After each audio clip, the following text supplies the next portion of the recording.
We'll jump right into it. You have this big fight with Liam McGeary up at Bellator 220, and I mean, so much of what Liam McGeary relies on is his submission game, his reach. I mean, you've got a fantastic wrestling game.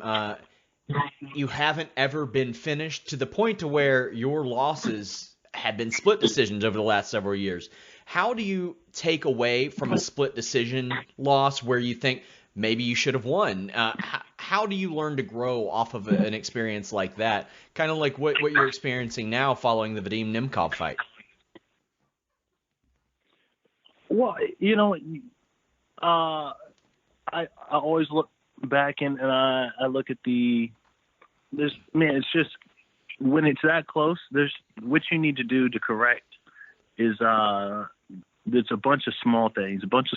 It's not even like just positions. You win a couple of positions and then you win a couple of rounds, and that's really it. I got started slow, and I gave up too much of the advantage in the first round, and I got taken down in the second round. Not for any real damage, but those are valuable points in a close fight. So, but more than anything, I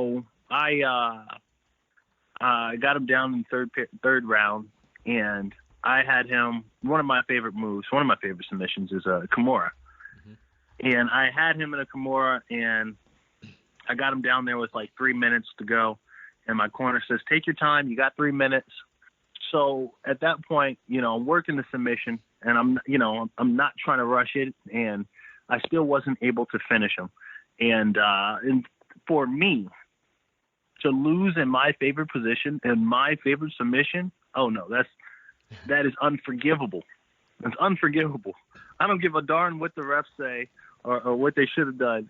That to me is unforgivable. I cannot lose in the things that I am great at, And so, and I went back and I had to work on that some and tweak that and figure out, troubleshoot that. And, what I think separates the good guys from the really good guys is the really good guys have these positions that they win every time.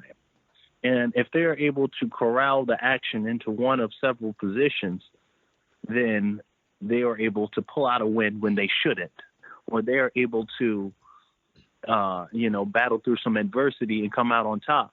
And he was able to stay alive in a position where he should have gotten his arm broke. So I look back at that and say, never again.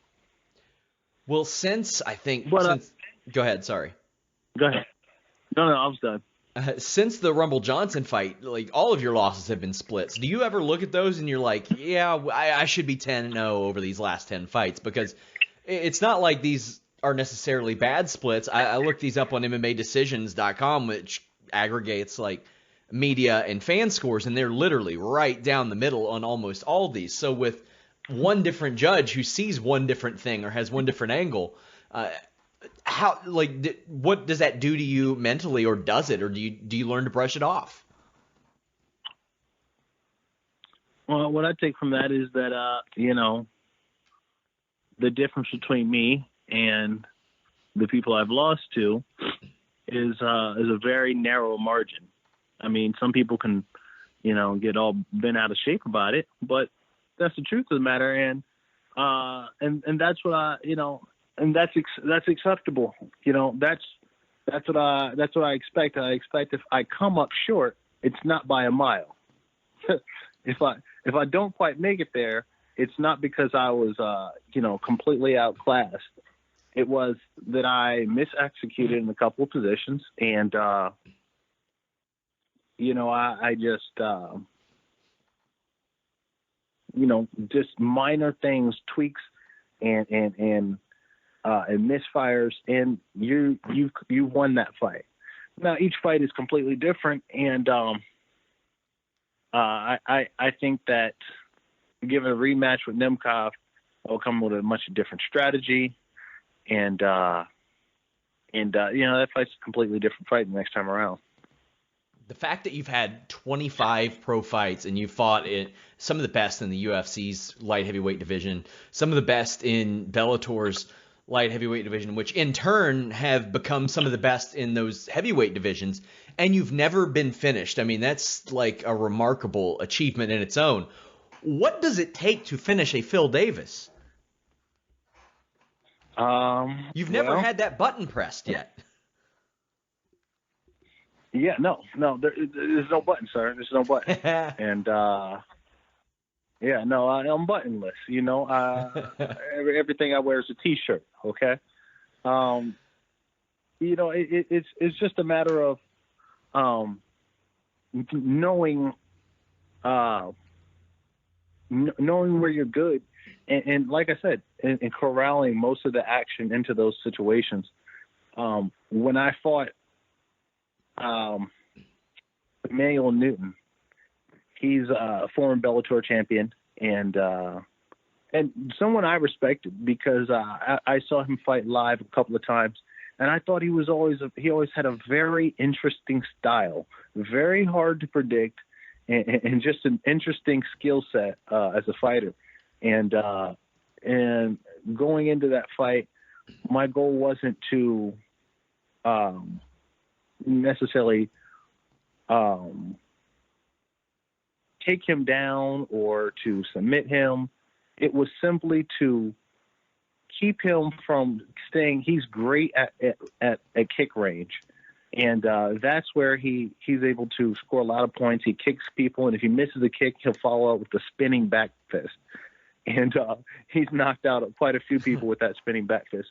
So it was really just to get in there and get to boxing range and make him box me. And if he misses, then we wrestle, you know? And as soon as he did that, it was a chain reaction into a takedown, into a grappling, into a 30-second grappling match, and that ended up in him being submitted. So, and that's really what it is, just making sure that I control the action inside the cage.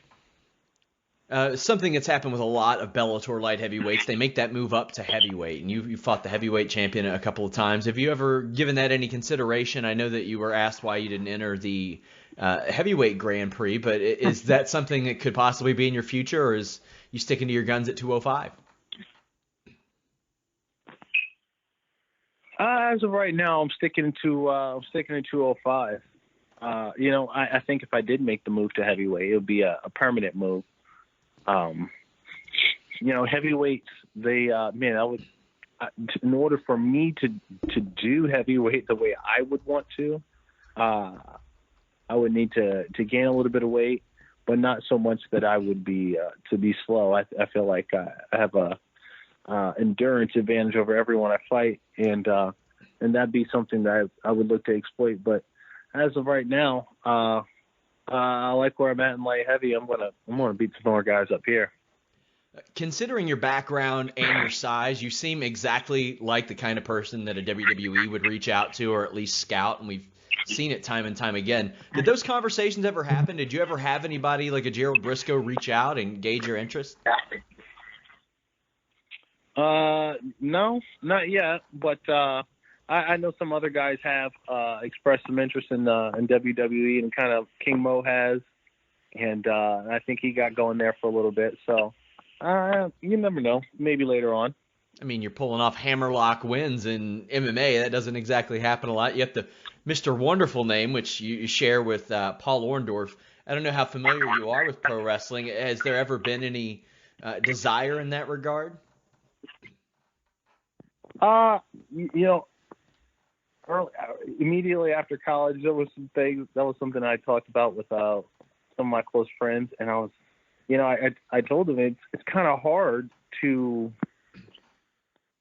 you know, if I'm going to get beat up, and those guys get beat up, their bodies take a beat. And if I'm going to get beat up, it's going to be for real. I don't want it to be scripted. I want to know that I can win. I don't want someone else to say, "Yeah, you're gonna have to lose tonight, Phil." So, you know, that's my only sticking point. You know, I like my efforts to amount to my wins and losses. A lot of times I talk to people who have that amateur background who went into MMA, like Gerald Harris, for example, and he'll be like, yeah, I know a couple guys there because I wrestled them in college. Is that something that you're coming across often, whether it be MMA or pro wrestling, where you see them on the screen and you're like, oh, yeah, I remember them? Oh yeah, oh yeah, oh yeah. I mean, it's Well, Phil, I want to thank you so much for taking the time. Best of luck, and anything you want to let the people know before we go.